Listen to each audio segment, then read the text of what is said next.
TPP1 menjelaskan kronologi sejarah kelahiran Pancasila. Dimulai sejak kekalahan tentara Jepang melawan sekutu pada tahun 1945. Kemudian wakil Jepang di Indonesia mengumpulkan para tokoh pemuda Indonesia. Jepang membentuk BPUPKI atau Badan Penyelidik Usaha-Usaha Persiapan Kemerdekaan Indonesia, atau dalam bahasa Jepang disebut Dokuritsu Junbi Kusakai. Pembentukan BPUPKI sebagai langkah awal janji Jepang atas kemerdekaan bangsa Indonesia. BPUPKI diresmikan tanggal 29 April 1945. Nah, coba sekarang perhatikan tokoh pada gambar di samping. Beliau adalah Ketua BPUPKI, yaitu Dr. Kanjeng Raden Temenggung Rajiman Widyodiningrat. Kemudian BPUPKI beranggotakan 64 orang. Berikut nama-nama anggota BPUPKI.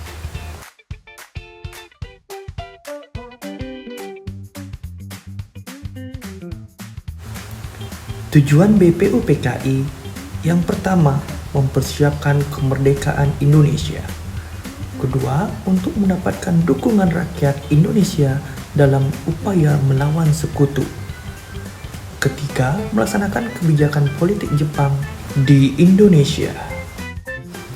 Ketua BPUPKI berpendapat bahwa untuk mendirikan negara yang merdeka dibutuhkan dasar negara. BPUPKI mengadakan sidang membahas perumusan dasar negara Indonesia, yaitu sidang pertama dilaksanakan pada tanggal 29 Mei sampai 1 Juni 1945. Masih ingatkah kalian dengan 3 tokoh perumus Pancasila? Pasti ingat kan nama-nama beliau? Pertama ada Muhammad Yamin yang menyampaikan gagasannya pada tanggal 29 Mei 1945 yang berupa 1. Peri kebangsaan, 2. Peri kemanusiaan, 3. Peri ketuhanan, 4.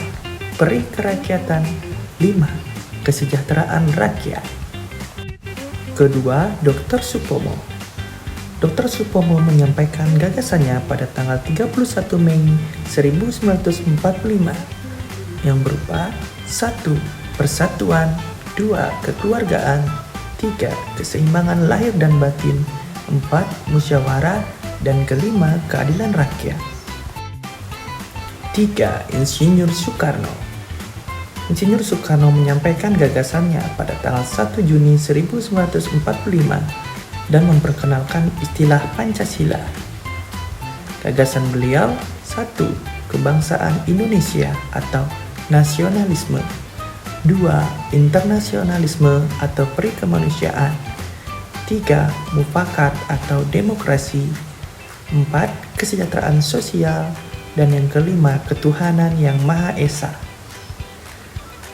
Tanggal 1 Juni inilah yang hingga kini diperingati sebagai hari lahir Pancasila. Untuk mencapai kata sepakat, setelah sidang pertama, ketiga tokoh ini bersama 6 tokoh lainnya tergabung dalam Panitia 9 yang mematangkan rumusan tersebut menjadi Piagam Jakarta atau Jakarta Charter pada tanggal 22 Juni 1945. Panitia 9 diketuai oleh Insinyur Soekarno, diwakili oleh Dr. Andes Muhammad Hatta.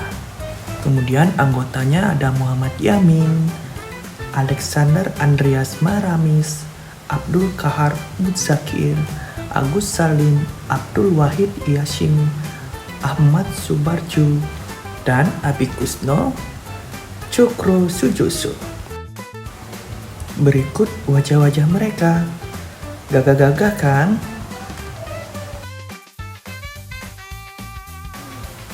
Isi Piagam Jakarta yaitu sebagai berikut. 1. Ketuhanan dengan kewajiban menjalankan syariat Islam bagi pemeluknya. 2. Kemanusiaan yang adil dan beradab. 3. Persatuan Indonesia. 4. Kerakyatan yang dipimpin oleh hikmat kebijaksanaan dalam pemusyawaratan perwakilan. 5. Keadilan sosial bagi seluruh rakyat Indonesia. Selanjutnya, BPUPKI dibubarkan oleh Jepang. Setelah BPUPKI selesai menjalankan tugasnya, perannya diteruskan oleh PPKI atau Panitia Persiapan Kemerdekaan Indonesia, yang bahasa Jepangnya Dokuritsu Junbi Inkai, yang dibentuk pada 7 Agustus 1945 di bawah pimpinan Insinyur Soekarno dan wakilnya Dr. Andos Muhammad Hatta. Indonesia akhirnya berhasil memproklamasikan kemerdekaannya pada tanggal 17 Agustus 1945. Sehari setelahnya, tepatnya 18 Agustus 1945, PPKI menggelar sidang penting untuk mengesahkan Undang-Undang Dasar 1945 sebagai Undang-Undang Dasar Negara sekaligus mengubah kalimat sila pertama pada Piagam Jakarta.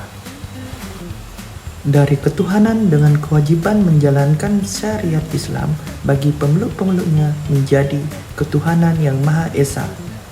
Pancasila resmi menjadi dasar negara Indonesia yang tercantum dalam pembukaan Undang-Undang Dasar 1945 alinea keempat.